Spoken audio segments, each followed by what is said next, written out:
आखिरकार जिस बात का डर था वही हुआ। अमेरिकी राष्ट्रपति डोनाल्ड ट्रंप की तरफ से ऐलान किया गया था कि 7 अगस्त से भारत के ऊपर 25% टैरिफ लगाया जाएगा, प्लस पेनल्टी लगाई जाएगी। पेनल्टी इसलिए लगाई जाएगी क्योंकि अमेरिका के मना करने के बावजूद भी भारत ने रूसी तेल खरीदना बंद नहीं किया था, और उस पेनल्टी के रूप में ट्रंप ने भारत के ऊपर अतिरिक्त 25% टैरिफ लगाया है। मतलब असल टैरिफ 25% और 25% पेनल्टी, कुल मिलाकर भारत को अब 50% टैरिफ देना होगा। ट्रंप ने इस बात की घोषणा पहले ही की थी कि वो पेनल्टी लगाएंगे। पेनल्टी कितनी लगाएंगे इस बात पर संशय बना हुआ था, लेकिन अब उस ऑर्डर पर कहें कि हस्ताक्षर ट्रंप ने कर दिए हैं। उस टैरिफ का जो ऑर्डर है उस पर टैरिफ ने साइन कर दिया है कि अब भारत के ऊपर यह टैरिफ लागू होगा 50%। 7 तारीख से लागू नहीं होगा, यह लागू होगा 27 तारीख से। मतलब लगातार ट्रंप खुद ही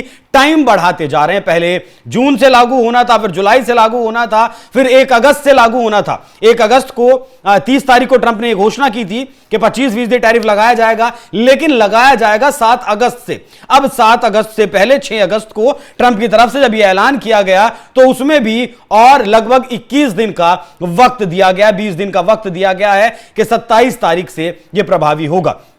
अब ये 27 अगस्त की तारीख क्यों रखी है ट्रंप ने, इस बात को भी समझ लीजिए। देखिए, ट्रंप वाकई में नहीं चाहते कि भारत से रिश्ते खराब हो, क्योंकि रिपब्लिकन पार्टी की भारतीय मूल की एक नेता हैं, यूएन में भी वो अमेरिका का पक्ष रख चुकी हैं, निक्की हेली उनका नाम है। उन्होंने कहा था, आज ही उनका ट्वीट बहुत ज्यादा वायरल हुआ कि भारत रशिया से तेल खरीद रहा है, इस बात का वो भी खिलाफत करती हैं, वो भी खिलाफ हैं, लेकिन कहीं ना कहीं भारत को दुश्मन बना रहा है अमेरिका, और इसके एवज में चीन को कहीं ना कहीं छूट दी जा रही है, जो कि अमेरिका के लिहाज से बिल्कुल ठीक नहीं है। अब समझते हैं 27 अगस्त की कहानी क्या है कि 27 अगस्त से यह टैरिफ प्रभावी क्यों होने वाला है। दरअसल 25 अगस्त को अमेरिका का डेलीगेशन भारत आने वाला है बातचीत करने के लिए। 5 दौर की बातचीत अब तक भारत और अमेरिका के बीच टैरिफ वॉर लेकर हो चुकी है। 5 बार भारत का डेलीगेशन अमेरिका पहुंचा, वहां बातचीत हुई, बातचीत नहीं बनी। असल में बातचीत क्यों नहीं बनी? क्योंकि अमेरिका चाहता है या फिर ट्रंप चाहते हैं कि भारत का जो डेयरी का सेक्टर है, कृषि का जो सेक्टर है, उसमें भी अमेरिका के लिए उस बाजार को खोल दिया जाए, लेकिन भारत सरकार इसके लिए कतई राजी नहीं है, क्योंकि भारत का लगभग 70% जो आबादी है वो डेयरी पर और खेती किसानी पर निर्भर करता है। जब भी दुनिया में महंगाई होती है, मंदी आती है, तब यही सेक्टर भारत की अर्थव्यवस्था को स्थिर रखने में कामयाब रहता है, स्थिर रखता है। इसीलिए अमेरिका के उत्पादों की एंट्री इस बाजार में भारत नहीं होने देगा। अब ट्रंप इस बात को चाहते हैं, जानते हैं, प्रेशर पॉलिटिक्स कर रहे हैं। 27 अगस्त की जो तारीख दी गई है वो इसीलिए दी गई है क्योंकि 25 तारीख को अमेरिका का डेलीगेशन भारत आने वाला है, और इसमें उम्मीद है कि बात बन जाएगी। देखिए, दोनों देश एक दूसरे से ट्रेड करते हैं। भारत सबसे ज्यादा अमेरिका के साथ ट्रेड करता है। भारत का लगभग $120 बिलियन से ज्यादा का ट्रेड अमेरिका के साथ है, जिसमें से लगभग $90 बिलियन का सामान भारत अमेरिका को बेचता है। ऐसे में अगर इसके ऊपर 50% का टैरिफ लग जाएगा तो भारत का ये $90 बिलियन का सामान ऑटोमेटिकली अमेरिका के बाजार में महंगा हो जाएगा। महंगा हो जाएगा तो वहां उस सामान की डिमांड कम होगी, वहां डिमांड कम होगी तो भारत में जो प्रोडक्शन उस सामान का हो रहा है उस प्रोडक्शन पर फर्क पड़ेगा।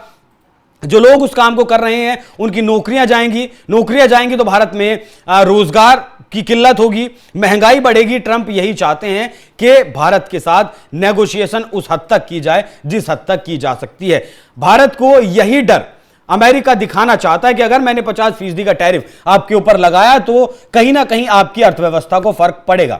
लेकिन भारत इसके लिए पहले ही अपनी कमर कस चुका था। ट्रंप का जो रवैया था, ब्रिटेन के साथ भारत फ्री ट्रेड एग्रीमेंट कर चुका है, FTA कर चुका है। मतलब भारत और ब्रिटेन के बीच अब सामान बिना टैक्स के आया जाएगा। कुछ सामान होंगे, कुछ लग्जूरियस आइटम होंगे जिनके ऊपर थोड़ा बहुत टैक्स लगेगा। आसियान कंट्रीज के साथ भी लगातार बातचीत कर रहे हैं। देखिए, टाइमिंग को समझना बहुत जरूरी है। आज ही भारत के national security adviser Ajit Doval रूस गए हैं, रूस की यात्रा पर गए हैं, और उनकी जैसे ही खबर मिली कि NSA अजीत डोभाल रशिया गए हैं, तुरंत अपने एक दूत को ट्रंप ने रशिया के लिए रवाना कर दिया। मतलब वो ये भी जानना चाहते हैं कि वहां क्या बातचीत होगी।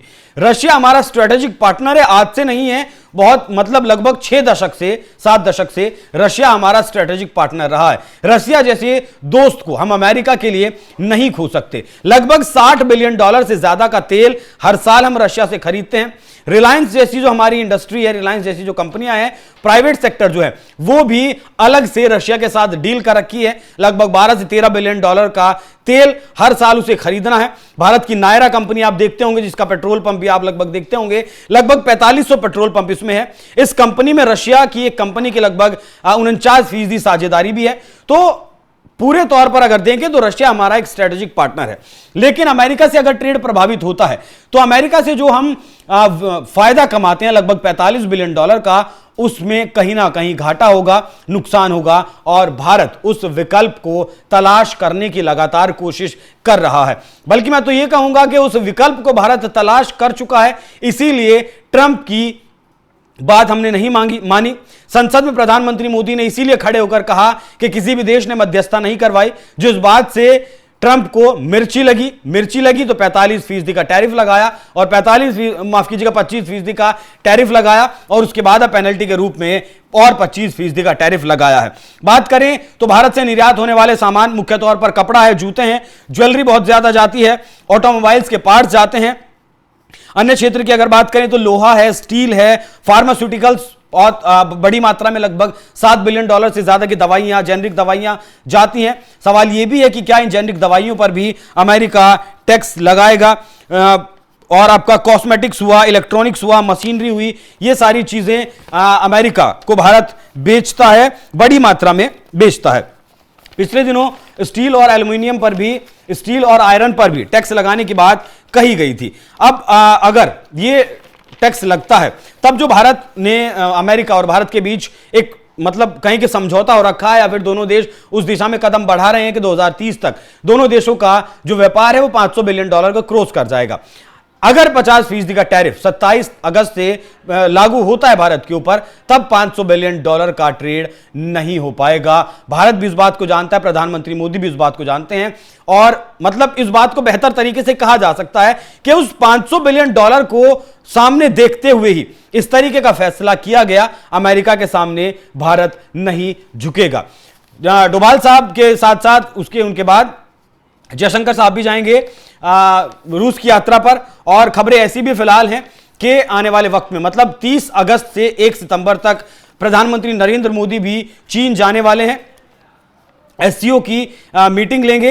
देखिए जिस तरीके से अमेरिका, रशिया, चाइना और भारत को मतलब टारगेट कर रहा है, उसके बाद भारत, रशिया और चाइना का जो एक संगठन था आरआईसी, जिसका नाम था ट्राइका भी जिसे कहा जाता था, उसे एक बार फिर से जीवित करने की बात अब लगातार चल रही है। यहां बड़ा सवाल यह भी है कि क्या ट्रंप यूरोपियन जो देश हैं उन पर भी इतना टैरिफ ठोकेंगे, क्योंकि ये देश भी तो यूरोपियन यूनियन से लगातार सामान खरीद रहे हैं, लगातार पेट्रोलियम के उत्पाद खरीद रहे हैं। अमेरिका खुद यूरेनियम खरीद रहा है, और भी बहुत सारे जो रेयर अर्थ मिनरल्स हैं रशिया से वो खरीद रहा है खुद अमेरिका भी। लेकिन अहम की लड़ाई में, अहंकार की इस लड़ाई में ट्रंप खुद को बड़ा दिखाना चाहते हैं, जो कि वो बड़े हैं नहीं। अब बाकी इस मामले पर बहस छिड़ेगी, लंबी बहस छिड़ेगी, देखना होगा कि अब इस मामले में आगे और क्या कुछ अपडेट निकलकर सामने आती है। फिलहाल तक खबर यही है कि 25% टैरिफ और 25% पेनल्टी, कुल मिलाकर भारत के ऊपर 50% का टैरिफ